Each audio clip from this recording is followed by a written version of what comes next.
好，Hello，大家好。我係 Naveen 馬 Sir。我係香港動畫及視覺特效學院嘅創辦人。咁我喺香港係一個土生土長嘅動畫師啦。我係97年入行嘅，咁到依家2017年已經有20年嘅經驗啦。咁我過去20年都係從事動畫有關嘅工作啦。咁我入行嘅時候呢，係做 3D 嘅動畫廣告嘅。咁負責過嘅廣告都差唔多有100個啦。之後就會轉咗做電影啦。咁電影嘅製作就有曾經做過少林足球啦，同埋功夫等等啦。我喺業界差唔多有8到9年嘅經驗啦。咁之後就轉咗做一位大專講師，咁係主要都係教返一啲高級文憑嘅學生啦，有關動畫啦、電影特技有關嘅課程啦。咁喺香港嘅大專高級文憑課程都差唔多有超過10年嘅經驗啦。咁期間亦都係喺CTU 啦，教過一啲校外課程啦。嗰陣時開過一個 class 叫做 Master Class in Merge Moving 啦，係一啲電影特技嘅一啲課程啦。咁亦都做過好幾年嘅香港生產力局動畫課程嘅夜校課程主任啦。咁亦都曾經喺一間上市公司啦，二馬國際做過一段好短嘅時間啦。咁當時嘅 post 叫做 training manager， 咁都係有關一啲 internal 嘅 training 嘅一啲 post 啦。咁之後喺日校嘅課程啦，喺觀塘 Ivy 做咗幾年嘅大專講師啦。咁之後有關嘅課程就有關 VDC 對落嘅 Ivy 啦，就將所有設計嘅科目呢，就重新搬晒去一間新嘅校舍，叫做 HKDI。咁 HKDI 就係香港知專設計學院啦。咁我喺 Ivy 連埋香港知專設計學院已經有超過10年嘅教學嘅時間啦。咁喺上年我就辭咗我份工啦。咁就當時已經係攞到一個叫做類似鐵飯碗嘅 contract 啦。咁我就創辦咗依家呢一間叫做香港動畫及視覺特效學院啦。咁今次拍呢條片我都想有一啲對香港嘅動畫教育嘅一啲提問啦。喺過去嘅幾年裏邊啦，其實香港嘅動畫教育係一塌糊塗啦，甚至乎係香港嘅高級文憑教育造就咗一個超高嘅失業率啦。而香港嘅動畫教育亦都令到香港嘅動畫方面創意工業啦有一個極大嘅傷害，或者係香港嘅教育令到香港嘅動畫市場有一個萎縮啦。今日都想係藉住幾個方面啦，去提出一啲問題啦，亦都想引起公眾討論。到底我哋依家香港嘅動畫教育發生一啲咩問題？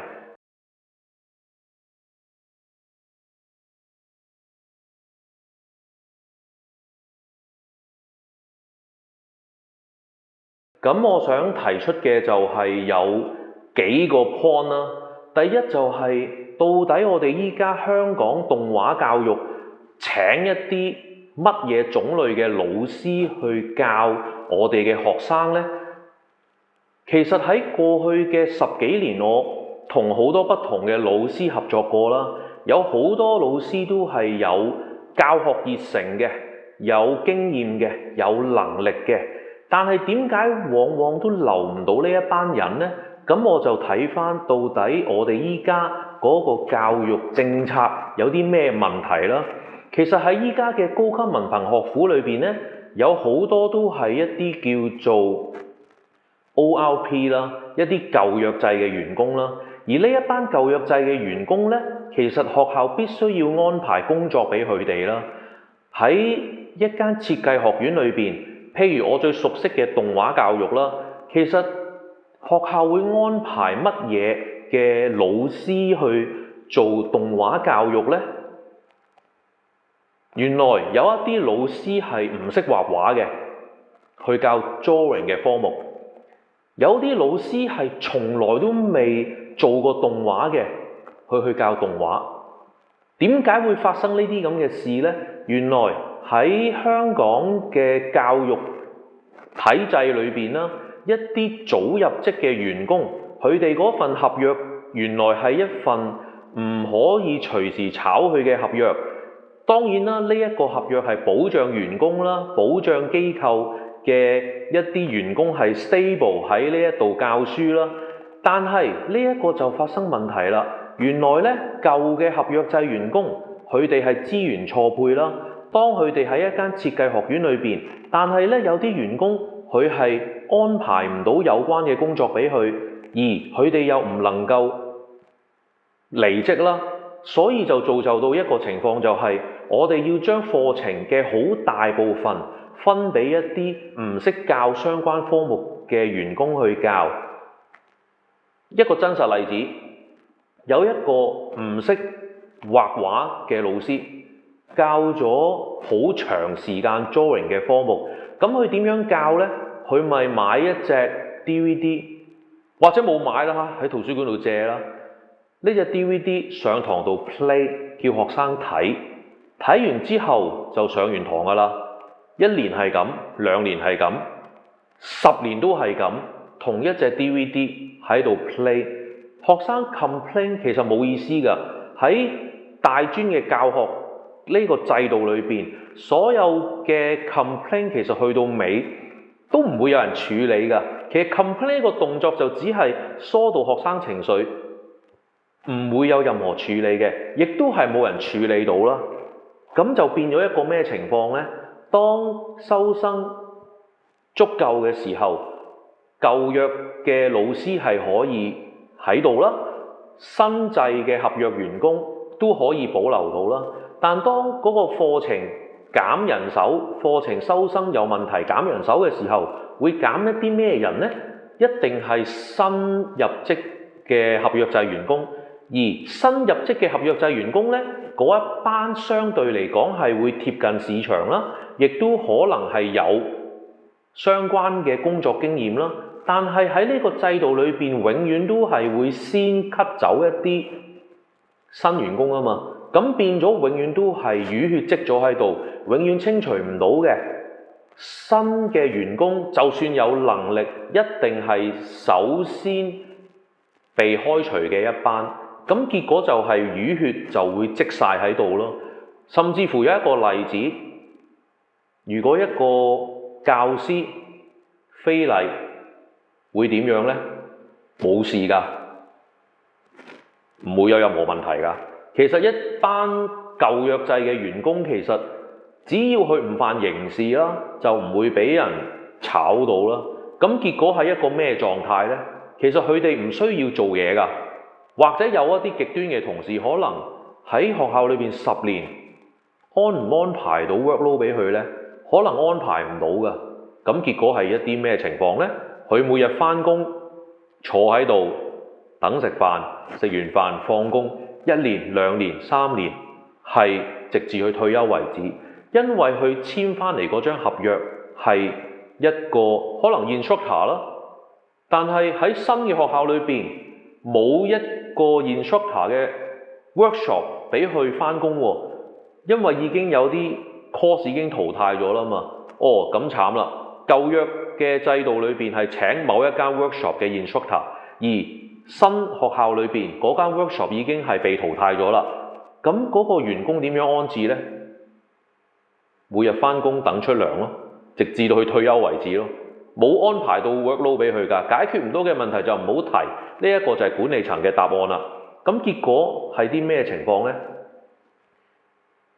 非禮嘅員工，原來佢啱啱好過關，原來非禮告唔入，告普通襲擊，跟住守行為，守行為原來就冇案底啦，冇刑事啦，所以呢，佢就可以長生不老喺一個教學體制裏邊，繼續長生不死地唔知做啲咩嘢 ，keep 住出糧，繼續維護學生。呢一個就係我哋要問翻，到底我哋嘅香港教育制度出咗啲咩問題，可以令到一班唔稱職、唔合適、唔識畫畫嘅員工去教畫畫，唔識動畫嘅員工做埋 course leader。呢個就係香港嘅動畫教育嘅情況。點解做到 course leader 呢？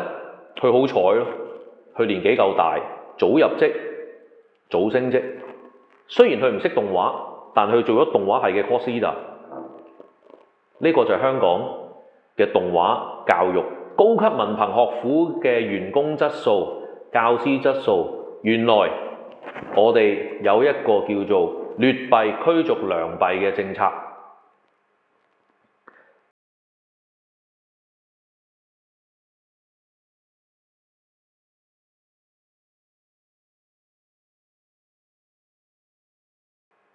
第二個 point， 我想講嘅係一個香港動畫教育嘅政策啦。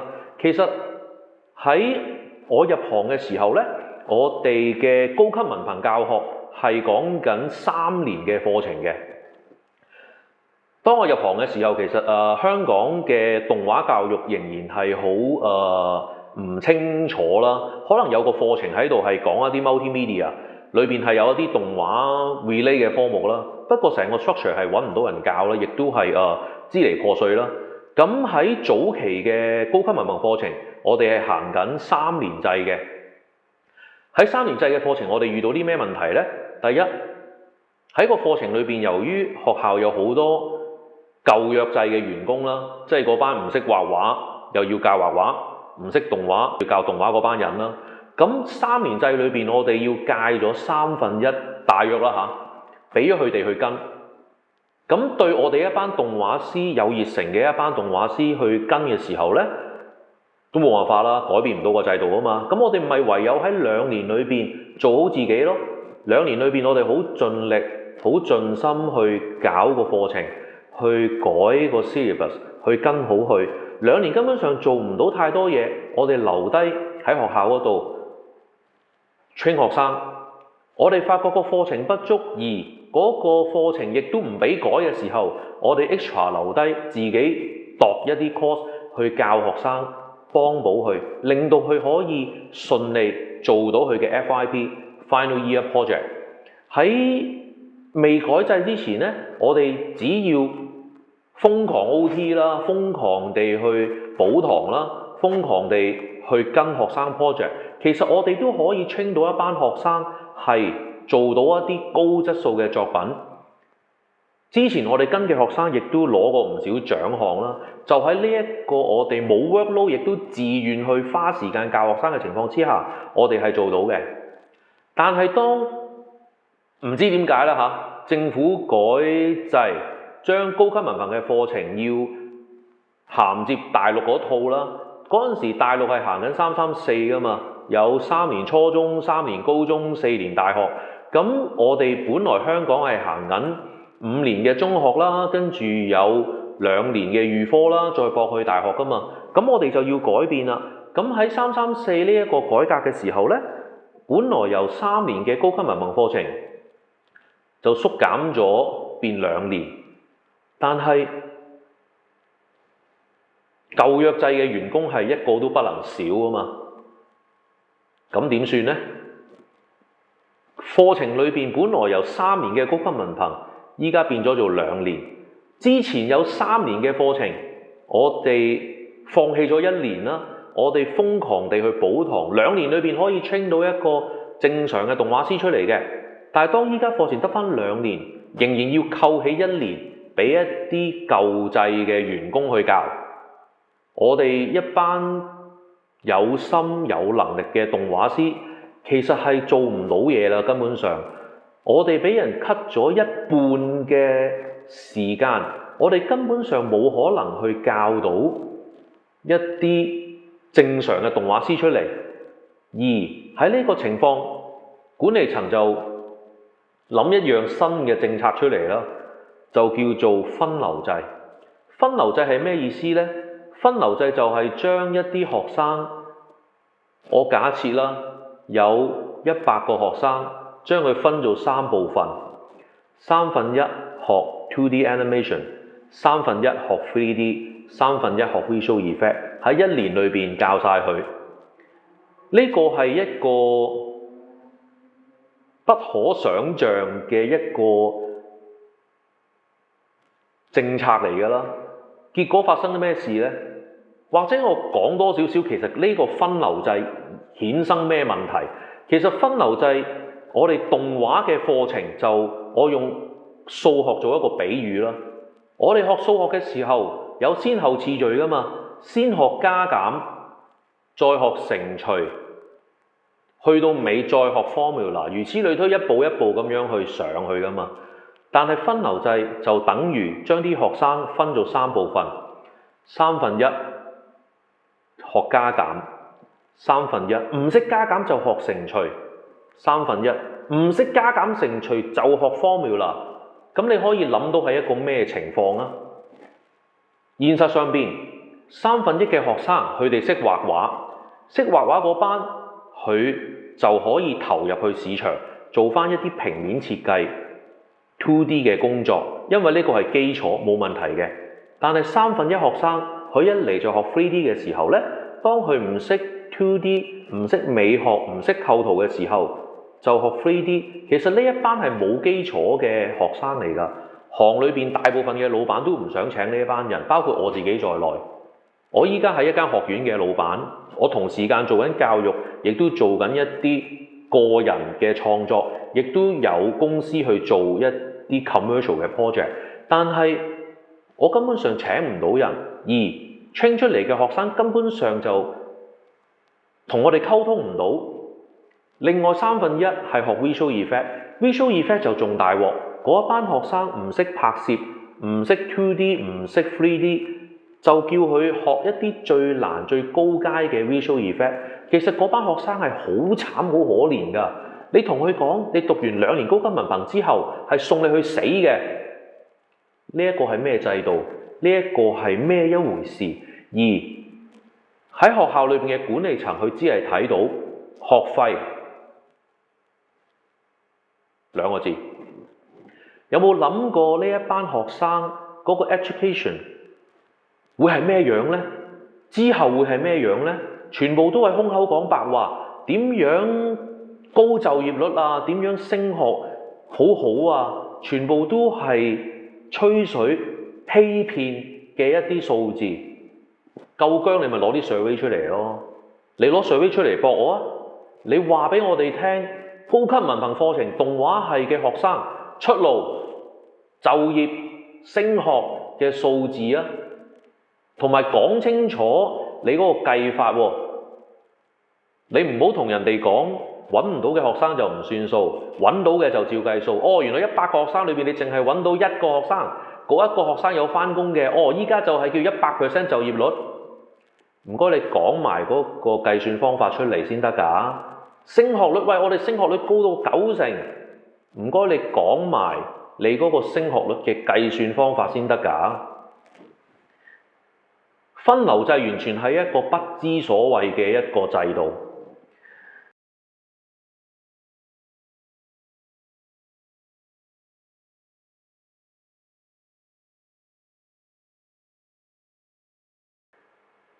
下一個 point 我想講嘅就係管理層嘅政策。管理層嘅政策其實就係佢哋決定成個教育體制嘅方向啊嘛。喺好早期，其實我哋講緊係一個職業培訓啦 ，vocational training。喺呢個 vocational training 嘅底下，其實我哋希望俾啲學生多方向嘅發展啊嘛。讀書叻嘅你咪去報大學去讀 academic 嘅課程咯。有啲同學可能真係讀書唔叻嘅，語文唔叻嘅，不過佢係一個身體運作型嘅學生，佢係嗰個手藝係好出色嘅，佢哋係對一啲用手作啦去做嘅嘢係出色嘅，所以佢哋咪要報 vocational training centre 嘅東西咯。咁但係依家結果係點樣呢？管理層依家會覺得要轉型啊，因為轉型佢哋先至會升官發財啊嘛。佢哋從來都唔會諗學生嘅發展，從來都係諗自己嘅前途。而當 vocational training centre 裏邊嘅課程唔再 vocational training， 其實變咗一門咩事呢？原來佢哋要搞私立大學啊，佢要將 vocational training 嘅 centre 變做 academic， 變做私立大學，咁咪即係走回頭路咯，亦都完全脫離晒有呢一個 vocational training 嘅一個目的。我哋就係要培訓一班有手作能力嘅一班學生啊嘛，唔理係整車又好，畫畫又好，你唔可以一班學生齋講理論。點解你要 train 一班學生做唔到嘅嘢，而逼佢哋學語文？根本上係佢哋嘅弱項。呢一個好諷刺㗎。Vocational Training Centre train 啲人出嚟係唔能夠就業嘅。咁呢一個就係管理層要將一個 vocational training 變做私立大學嘅結果咯。課程變咗着重 research， 着重 academic， 着重語文。唔係話嗰啲科目唔好，問題我哋學生其實唔係相同一個模出嚟噶嘛。動物園都有獅子、有老虎、有大笨象、有兔仔啦。點解一定要逼一隻馬騮去舉重，逼一隻大笨象去爬樹啫？呢一個就係我睇到好可悲、好唔開心嘅一件事啊！正如我自己，我出身都唔係 academic 㗎，我讀書都唔叻㗎，但係我天生就中意畫畫㗎啦。我天生有繪畫嘅才能，我中意創作，我咪俾心機去學好一門手藝咯，我咪俾心機去學畫畫咯，我咪俾心機去做創作咯。跟住我哋咪做到一套電影叫《少林足球》，攞到金像獎，攞到金馬獎，再做一套戲叫《功夫》，又攞金像獎、金馬獎，再做其他嘅短片，攞好多 ICT Award。其實呢啲獎項亦都代表到我有一啲成就啊！點解你一定要逼我去做一啲我唔擅長嘅嘢呢？而全個社會淨係可以行 academic 呢一條路呢？點解會搞成咁樣呢？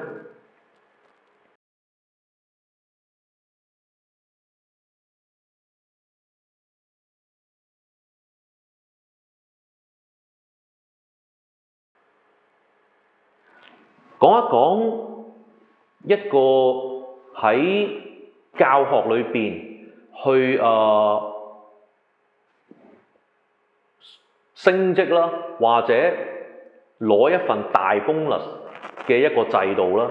其實喺教學機構裏邊，喺高級文憑學府裏邊咧，有一個制度叫做 PMS。呢一份制度，呢一份 appraisal， 其實裏邊有6個 item 啦。唔同嘅 item 要做唔同嘅東西，而 teaching 呢個 item 咧，原來只係佔呢份 appraisal 嘅1/6，即係話一個老師幾有教學熱誠都好啦。當我淨係想教書嘅時候，其實我份 appraisal 係會寫到 fail 㗎，係會極差㗎。當我同時間 handle 6個不同嘅範疇之後，我有幾多時間去教書呢？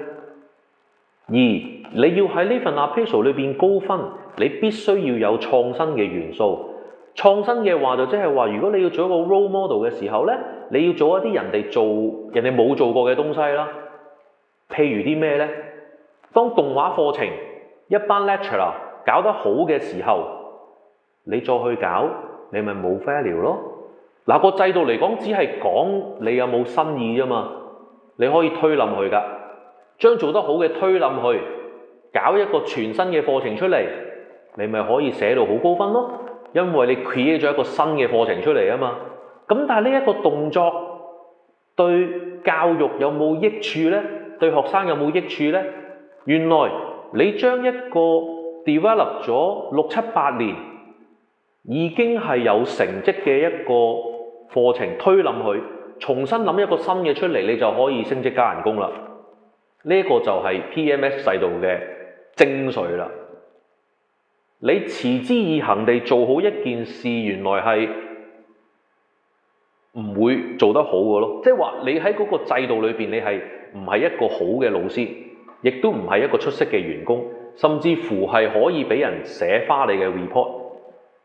呢一個就係 PMS system 精妙嘅地方啦。咁結果有啲咩衍生出嚟嘅惡果呢？有好多人其實佢唔需要做嘢㗎，其實作文嚟㗎咋。因為政府嘅制度好有趣㗎嘛，冇人去 QC 你㗎嘛，淨係睇你寫幾多嘢，有幾多證據，證據可以做出嚟嘅啫嘛。咁有啲人會點樣做呢？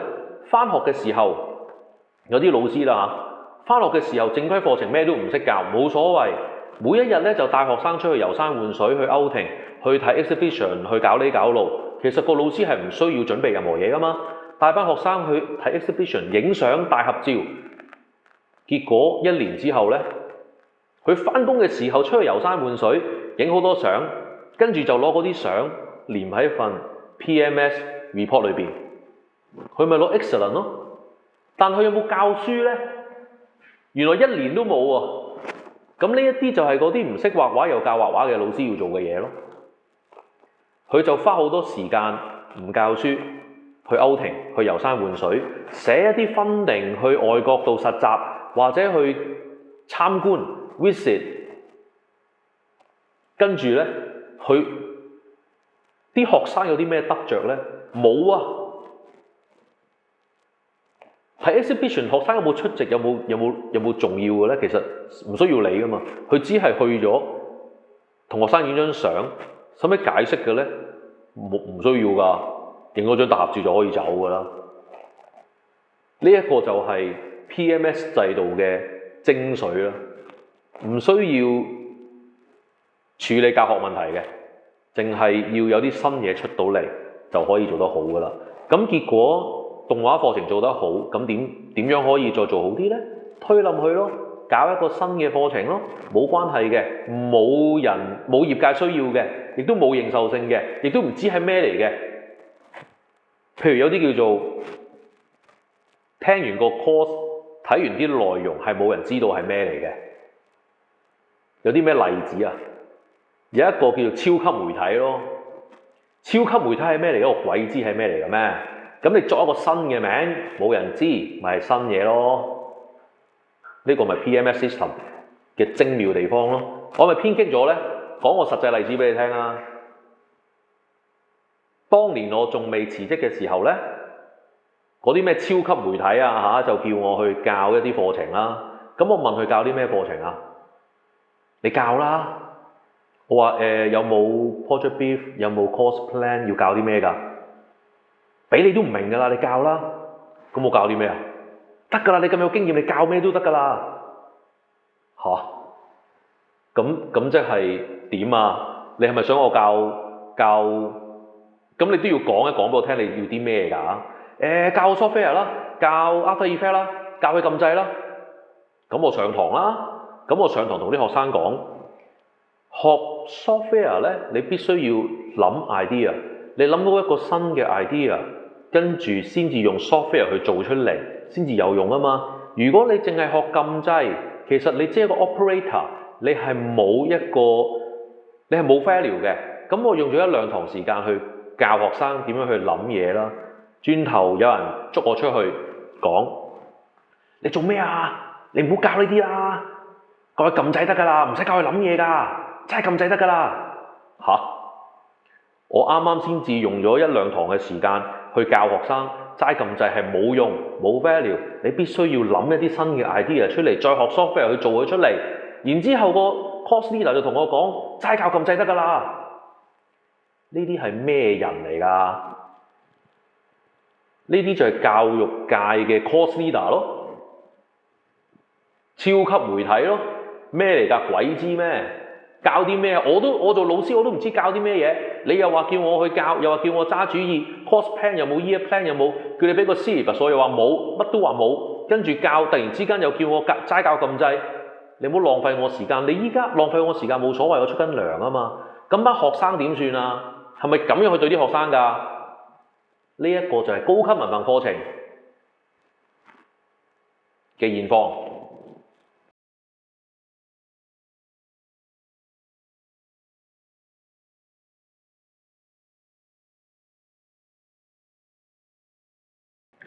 仲有啲咩呢？收生啦，講下收生啦。收生其實呢個係管理層最重要嘅一環啦。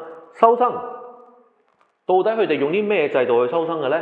原來高級文憑課程呢，佢哋會睇每一年嘅分數都會收生嘅分數都會唔同嘅，就視乎佢報嘅人數多定少啦。如果佢收生不足嘅，佢咪會降低個收生要求咯。如果收生多嘅，佢就會提高個收生要求啦。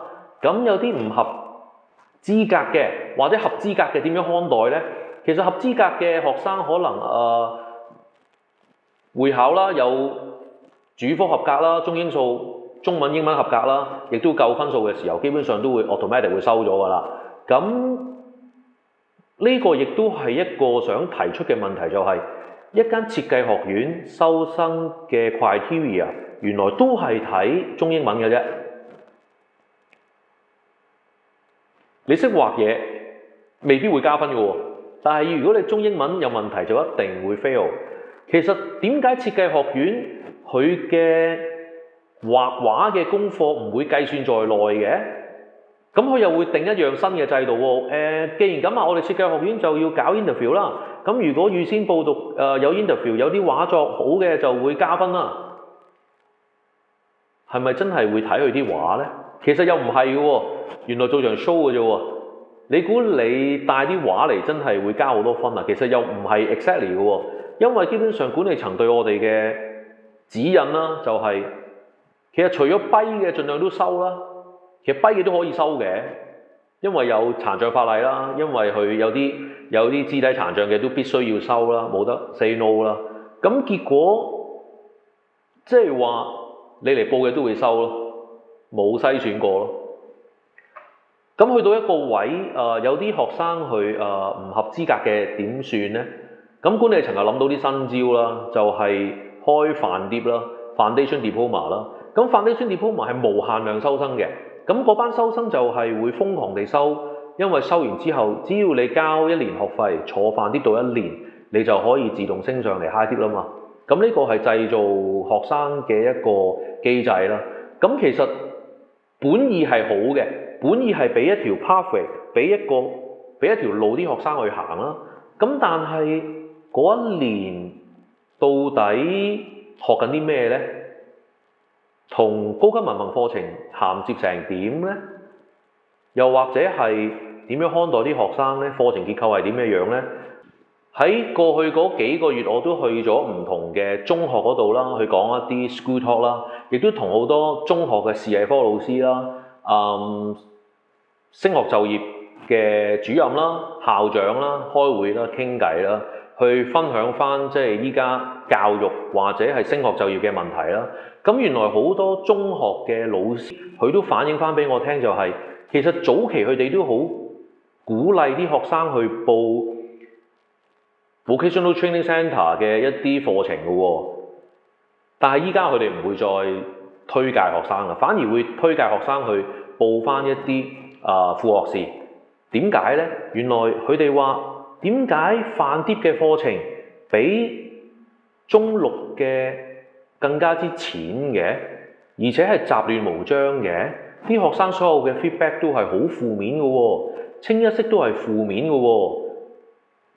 呢一個就係中學嗰邊嘅 feedback 啦，而且唔係一個老師咁講喎，好幾個都係有啲咁嘅 feedback。佢哋唔再揀 Vocational Training Centre， 而去揀翻副學士。呢一個亦都係長年累月反映出嚟嘅一啲結果啦。咁呢一啲有冇人會提出嘅呢？或者高級文憑佢哋高級文憑課程嗰邊嘅管理層知道咗，會唔會去改呢？梗係唔會啦！所有 meeting、所有負面嘅意見都唔俾講啦，甚至乎有一啲問同事嘅 survey 其實假諮詢嚟嘅啫嘛，唔好扮嘢啦。有啲擦鞋仔會將我哋提嘅意見全部喺 minutes 裏邊 delete 晒噶嘛。佢後尾講翻就係、我哋希望係俾一啲正面嘅意見嘅，如果太過負面嘅意見呢，就唔好提啦。咁你知乜詢啊？咁要諮詢負面嘅意見，真實嘅意見你就 delete 晒佢，淨係可以保留翻一啲讚嘅意見。呢一啲就係高級文憑課程嘅做事手法咯。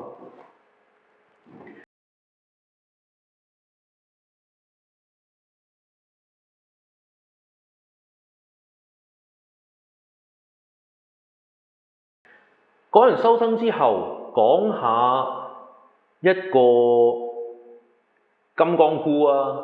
其實有好多家長會問我嘅學校啦，同埋高級文憑課程嘅分別。佢哋通常一問就問：喂，你有冇政府嘅認可㗎？呢一個亦都要講一講啦。其實咩叫政府認可先？可能係一個資歷架構嘅一個級別啦。咁資歷架構嘅級別喺呢一個框架裏邊呢，高級文憑嘅課程差唔多有30幾到40% 嘅課程係非設計科目。當然啦，有啲係好重要㗎啦，裏邊可能有中文啦、普通話啦、全人發展1啦、全人發展2啦、全人發展3啦嚇。有啲科目係帶啲學生去燒下嘢食啊，跟住去攀下石啊，拖住手啊，大叫下，跟住就話 team spirit 啦。其實點解呢啲嘢要喺正規課程裏邊呢？唔係話唔重要啊，但係你去到差唔多成38、39、40% 係一啲非設計科目。咁你讀2年高級文憑課程已經有1年係俾啲公務員去教咯喎，你仲涉咁多古靈精怪嘅東西，其實啲學生學啲咩㗎？或者對一個僱主嚟講，你學咗2年淨係做啲咁嘅嘢出嚟啊？而我哋冇跟呢一個資歷架構評審嘅結果就係，我哋可以請翻一啲有質素嘅老師，行裏邊嘅精英，去100% 去教翻同動畫有關嘅科目。我哋嘅分別係100% 設計科目同埋60% 設計科目嘅分別喎。呢一個就係政府認可同政府冇認可嘅分別咯。政府認可嘅高級文憑課程係需要得60%係教設計嘅科目，而我哋可以做到100% 係教設計科目。你要當然啦，語文好重要啦，咁我哋咪專科專教咯。我哋請全香港最 top 嘅 animator 去教 animation。你去學英文嘅，唔該你出邊揾翻一啲英文老師去教英文啦。點解要我做一個動畫師去教英文啫？我哋行專科專教噶嘛。所以我哋學院嘅口號好簡單嘅啫，插畫師教插畫，動畫師教動畫，專科專教。點解要揾一個唔識畫畫嘅，佢有 master 就去教畫畫呢？呢個係一個黐線嘅做法嚟噶嘛。而我哋就可以，如果唔跟資歷架構嘅情況之下，我哋就可以做到100% 教動畫嘅科目啦。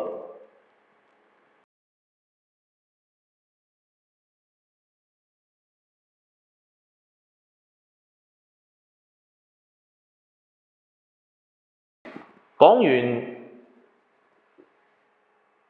之後，下一樣想講嘅就係一個叫做 IA。IA 係咩一回事呢？IA 叫做 Industrial Attachment， 係一個叫做學生就業嘅計劃啦。咁呢個亦都係家長啦或者學生覺得好重要嘅一樣嘢啦。咁我都想講下到底實情係咩樣啦。IA 係每一個學生實習計劃都必須要參與嘅科目。如果學生唔參與，做唔足鐘數嘅時候，係畢唔到業嘅。當呢樣嘢係寫死咗喺一個 high dip 嘅 syllabus 上面會發生啲咩事呢？當一間設計學院佢有2-3千個學生，代表2-3千個學生每人要做90個鐘計啊嚇！原來佢做唔夠呢一啲鐘，佢畢唔到業嘅喎。即係話你每年係 provide 緊幾多 free labour 出嚟啊？你每年 provide 咁多 free labour 出嚟，就代表啲咩事呢？有啲縮骨嘅公司佢咪唔會請 full time 咯 ，keep 住去請呢啲咁嘅 free labour 咯 ，cheap labour 都唔係啊，係 free labour。其實有好多公司佢哋都正面嘅係樂意係花時間去請啲 internship 翻嚟係去 train 佢哋嘅。有啲好嘅公司其實係希望用 training 去栽培一啲新進動畫師做一個目的啦。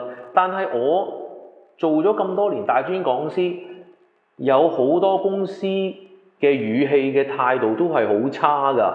佢哋會呼喝我哋啦，去講，喂，你哋啲老師唔該，你今年俾幾多學生我哋？你個 project 跟緊喎。我哋話問多少少，其實喂係咩嘢嚟㗎？咩嘢 project 啊？咩嘢工種啊？啲學生未必 handle 到嘅喎。頂你啲學生做唔到咪你哋老師做咯？你哋學校同我哋簽咗 agreement 㗎嘛，一定要做㗎嘛。其實有好多機構佢哋係政府機構嚟㗎，佢哋同學校簽咗啲 agreement 係講緊一啲機構係要 provide training 俾啲學生，而學校就提供學生俾佢哋去學習。呢個係當係一個社會責任嚟㗎，本來。咁但係啲政府機構嘅高層或者佢啲所謂導演仔會點講呢？喂，你哋簽咗 agreement 嘅喎，學生做咩老師做咯？請翻嚟做咩啊？係咁嘅態度喎。咁結果有好多機構佢咪用呢一樣嘢去撳價啦、剝削畢咗業嘅學生啦。其實對嗰個行頭係一個好大嘅摧毀嚟㗎。就算你唔做 IA， 啲學生要揾工嘅時候，其實佢要揾啦。業界有一啲正常嘅公司，佢咪會 provide training 俾學生咯。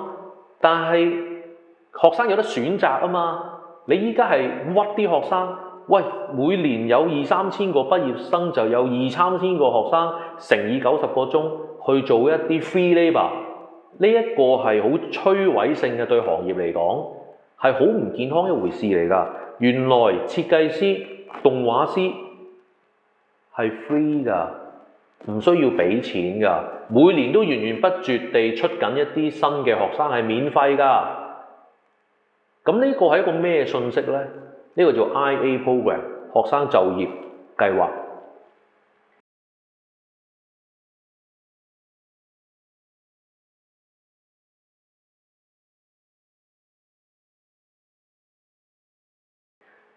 另外就係升學啦，升學裏邊到底呢啲咁嘅大專院校佢哋嘅 survey 會講啲咩呢？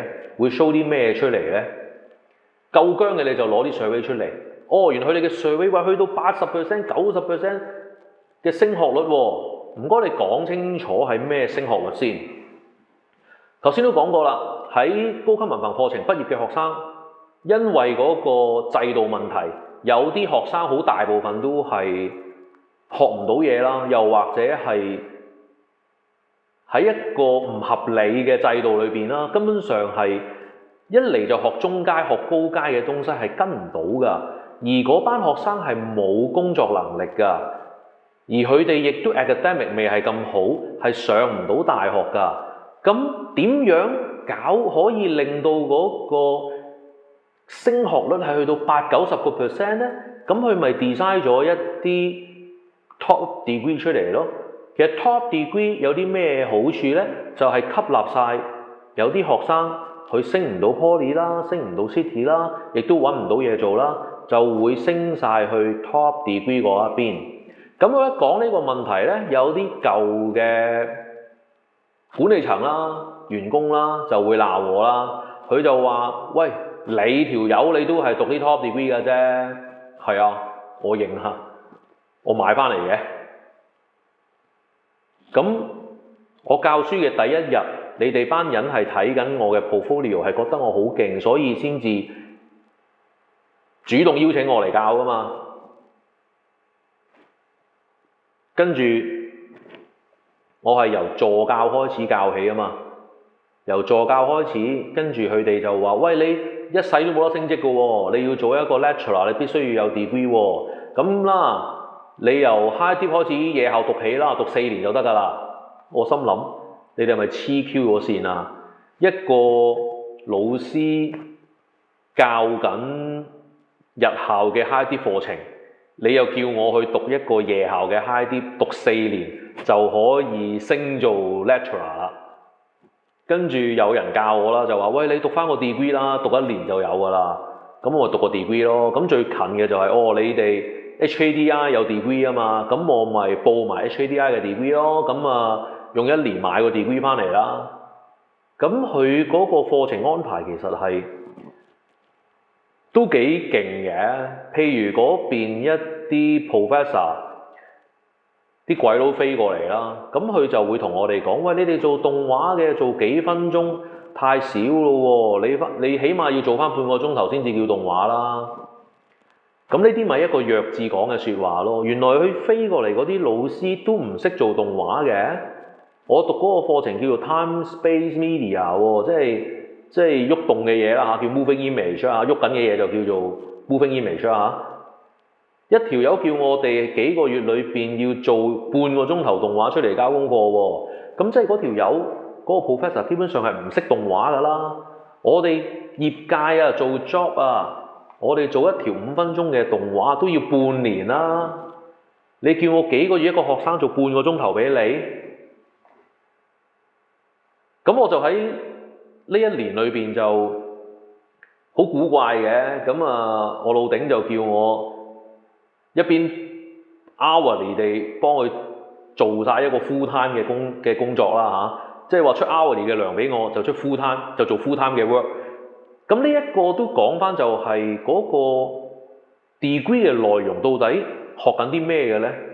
其實可以講係冇嘅喎，因為佢都係劈低一份 project brief 叫你自己做嘅時候，香港嘅老師又唔會跟啦，亦都冇佢嗰個 duty 唔係跟或者唔係教啦，即係睇進度啦，或者睇 schedule 啦。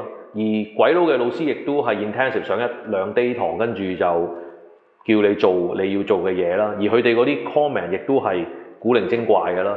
咁呢一個就係佢哋 provide 嘅 degree 課程。當然啦，我係讀咗啦嚇，我都係既得利益者啦嚇，因為我就攞到個 degree，所以就繼續做 lecturer 啦。咁但係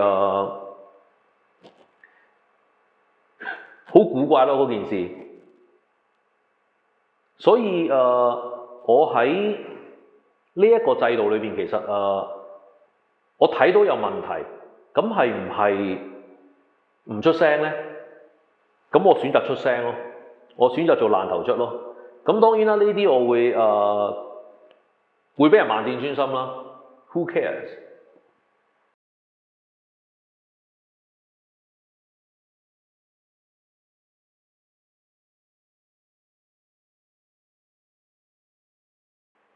升學之後就業率啦。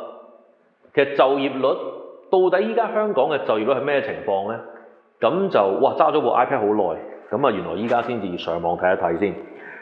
好，睇翻一啲 website， 咁呢一啲係一啲香港嘅動畫網頁啦，一啲最public 嘅動畫網頁啦，叫 CG Visual。咁喺裏邊咧，我就 search 翻一個叫做 Studio Recruitment 嘅 website。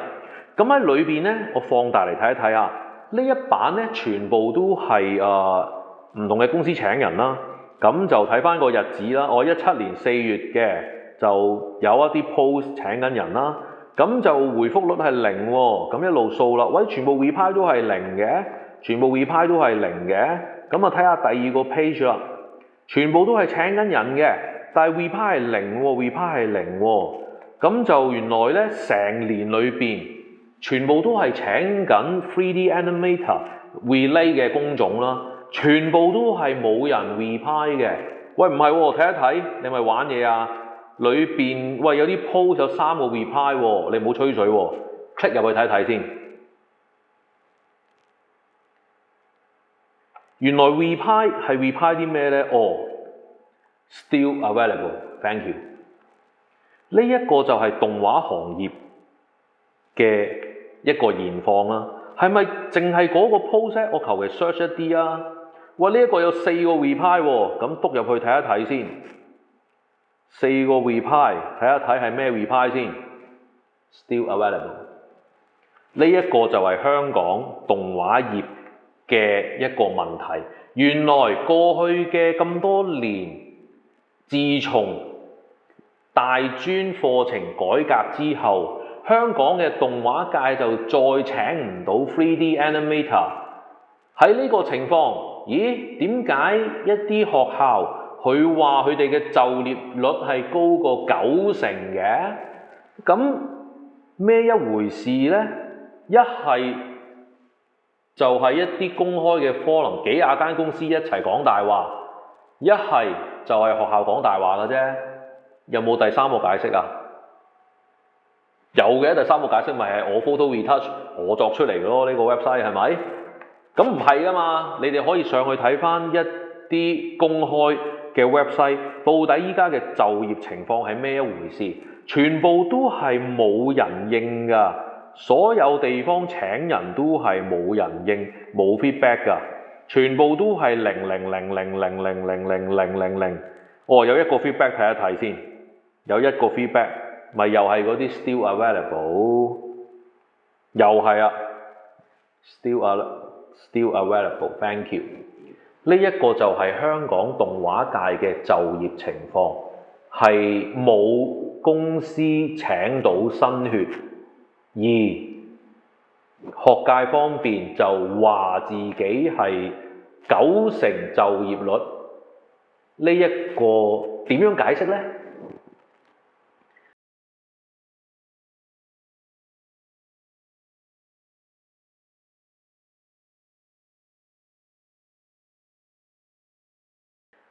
好，去到最後，同啲怪獸家長講，有好多家長就會問啦，同啲學生講啦，同啲仔女講啦，你啲畫公仔冇前途㗎，唔好讀呢科啦嚇，有醫生就做醫生，有律師就做律師，會計師就做會計師啦嚇，做動畫師咩嚟㗎？餓死乞食啦，係咪真係呢？當然啦，做邊一行都有人乞食㗎啦。每年咁多個設計師，有幾多個係認真真正係學呢樣嘢、做呢樣嘢，或者係 develop 呢樣嘢啊？你做每一個行業都需要時間去 train 自己㗎啦。好，串啲講我為例，我係97年入行嘅，97年嘅時候我係22歲，我係第一份工就係做動畫。我22歲入行，我24歲買我第一層樓啦已經。啲怪獸家長淨係睇錢啊嘛。我24歲買第一層樓，咁咪代表啲咩呢？係咪代表個個都係 PK 呢？個個都餓死呢？唔一定啊，係咪啊？總有一啲例外噶嘛，係咪？咁我係咪一個唯一嘅例外呢？喂，咁我身邊好多動畫師嘅 friend 都有樓㗎，都結咗婚生咗小朋友㗎，咁係唔係個個都餓死呢？唔係啩？係咪啊？咁多間公司老闆，個創業做老闆，咁你點可以一嚟就話動畫師一定係踎街瞓街乞食嘅呢？咁另外啦，有好多人會問啦，喂，你條友咁多機趌咁多牢騷，係唔係俾人炒 Q 咗？你唔順氣啊？我喺大專院校裏邊，我由 TA 開始做起 ，Teaching Associate。我由 Teaching Associate 一個最低級嘅助教啦，跟住轉咗做一個 lecturer， 短期合約嘅 lecturer。然之後升咗做一張2年合約制嘅叫做 NLP lecturer， 然之後捱到去好多人都夢寐以求嘅一個叫做 open end lecturer 嘅 contract， 即係咩意思呢？即係頭先講嗰啲啊，非禮完之後都唔會俾人炒嗰隻啊，我已經去到嗰個位啦，非禮完都唔會俾人炒到啊，痴痴呆呆坐喺度都可以等退休啊。我攞到嗰個位，其實我30幾歲咋，30幾歲我攞到嗰個位，其實我可以黐黐呆呆坐喺度，然之後每一年加一次人工，唔使做，攞隻 DVD 播下，唔使教書，我就可以有5皮幾人工，直至到我60歲退休啊！我計個數，如果我肯黐黐呆呆坐喺度嘅時候，我每5、6年可以買多一層樓啊！而我38歲已經財務自由啦。當然啦，我投資係有一啲好彩啦，但係我嘅第一桶金真係確確實實由動畫業俾我㗎嘛。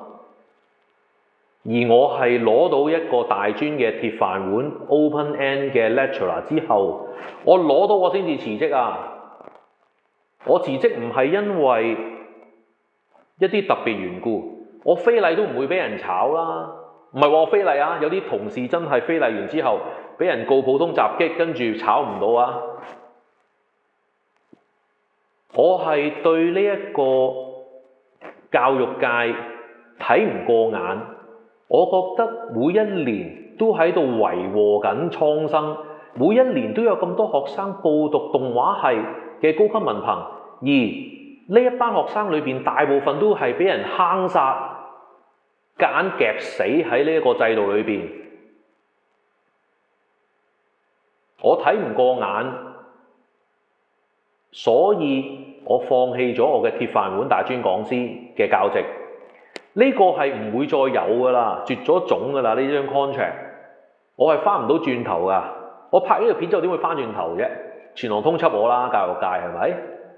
但係 so what？ 我喺過去裏邊，我能夠做動畫師，做到一個好高嘅位，亦都轉型去做講師，由低開始爬到去一個高嘅位。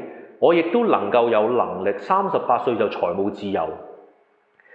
我點會冇能力再創立一間新嘅動畫學院，用心去教學生，而會唔成功啊？你話俾我聽，喺我學校裏邊，其實去到依家呢個 stage， 我已經 collect 到香港大部分嘅業界精英啦。其實上返去我 website 裏邊，其實全部嘢都係好透明公開嘅 show 晒出嚟。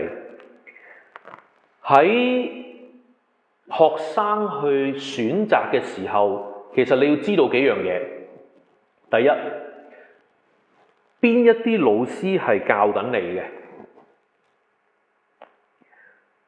到底佢哋有咩作品 show 過出嚟？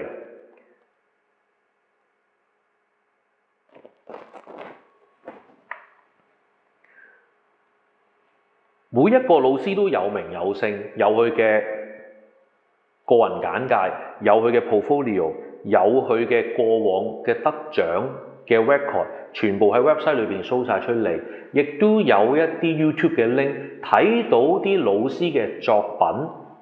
呢一個就係我哋係好公開、好透明嘅，好歡迎大家做一個比較，老師嘅背景啦，老師嘅資歷啦。學生嘅作品我哋都會定期 show 出嚟，係俾人哋睇到我哋學生做到咩 level。我哋唔會好似一啲大專高級文憑課程咁樣，我哋唔知佢邊一個老師教㗎，我哋唔知佢嗰個課程主任係啲乜人嚟㗎，冇人見過佢嘅作品㗎。佢話係一個動畫系嘅高級講師，原來係從來未做過動畫㗎。呢一個就係嗰個荒謬好笑嘅地方咯。一個唔識做動畫嘅人去做咗一個動畫系嘅高級講師，胡言亂語、癲癲喪喪，然之後就做一個大專嘅動畫改革，然之後就完全唔 Q 識嘅就亂咁講，同啲 external examiner 講香港嘅行業其實冇人再要 2D 㗎啦，我哋會想cut 走 2D 嘅課程啊，我哋嚟緊淨係會教 3D 㗎。呢啲係咪弱智嘅講法嚟㗎？手繪 2D 係基礎最重要嘅一部分，而一啲癲喪嘅大專嘅動畫咧嘅 Senior lecturer 竟然講一啲弱智嘅説話，呢一個就係教育界荒謬可笑嘅地方咯。有啲咩再荒謬得過香港啫？點解我要冒住俾一啲大專院校封殺啦追擊啦列入黑名單啦，永世冇得翻轉頭嘅危機，我都要講呢件事啊！第一，我辭得職做得呢個 planning， 我就冇諗住翻轉頭，而且我都覺得我唔會咯。我過去可以由零開始幫高級文憑課程 build up 一個動畫課程，我走咗出嚟，點會做唔到第二個啫？最重要嘅就係我身邊有一班真正熱愛動畫嘅動畫師，一班熱愛插畫嘅插畫師 back 緊我啊嘛！我唔會有一堆弱智嘅公務員去搗亂啊嘛！呢一個就係個分別啦。所以其實呢一個控訴係好具體啦，好指控性嘅。其他人講你可以話佢吹水啦，但係我係一個做咗10年多嘅大專講師，係由一個 TA 向上爬，攞埋鐵飯碗 open end 嘅 lecturer 嘅 contract， 已經係不死身。我係攞到呢個位，我先至辭職去做呢個控訴。我放棄咗自己嘅榮華富貴去做呢個控訴。點解呢？我拍呢條片有啲咩得着呢？我搞動畫學院唔通會賺錢啊？賺好多錢啊！我依家係貼錢都要做呢件事啊嘛！我係有心去做動畫教育啊嘛，亦都係有能力去做動畫教育啊嘛。點解要俾一班唔識動畫嘅仆街去做呢一個大專嘅動畫高級講師呢？因為有能力嘅永遠升唔到去嗰個位咯。你必須要同化，同佢哋一齊黐黐呆呆、瘋瘋癲癲，先可以坐到嗰個位噶嘛。喺我走嘅時候，學校嘅高級管理層同我講：鬧邊，我哋大家嘅理念唔一樣，我哋有我哋嘅社會責任。我哋嘅社會責任係我哋要做一間中學托兒所。呢個就係我走嘅時候同管理層嘅 conclusion。多謝大家睇呢條片。